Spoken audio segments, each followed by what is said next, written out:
ஆனந்த விகடன் சின்னத்திரை விருதுகள் 2023 யார் யாருக்கு என்னென்ன அவார்ட் கொடுத்தாங்க, எந்தெந்த கேட்டகரியில் கொடுத்தாங்க அப்படின்ற ஒரு ஃபுல் லிஸ்ட்டே நம்ம சேனலில் வந்து பார்த்துருந்தோம் இல்லையா. ஸோ இதில் வந்துட்டு தி ஃபேஸ் ஆஃப் டெலிவிஷன் அப்படின்ற ஒரு கேட்டகரியில் நம்ம நீயா நானா கோபிநாத் அண்ணா தான் வந்து அந்த அவார்டை வாங்கியிருந்தாங்க. ஸோ எல்லோருமே ரொம்ப ரொம்ப மகிழ்ச்சி அடைஞ்சாங்க.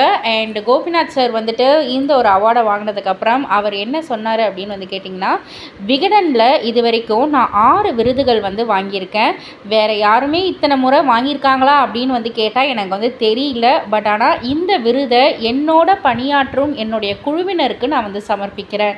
ஒரு நிகழ்ச்சி வெற்றியடைய பின்னணியில் ஒரு 100 பேர் அது உழைப்பாங்க.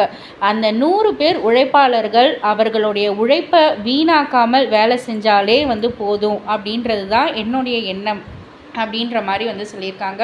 இது நிஜமாலுமே ஹார்ட் ஒர்க்கிங் பீப்புள்ஸ் எல்லோருக்குமே ஒரு மிகப்பெரிய கிரெடிட் அப்படின்னே வந்து சொல்லலாம். இதை பற்றி நீங்கள் என்ன நினைக்கிறீங்க, உங்களுடைய கருத்து என்ன அப்படின்றத கீழே உள்ள கமெண்ட் பாக்ஸில் குறிப்பிட்டு சொல்லுங்கள்.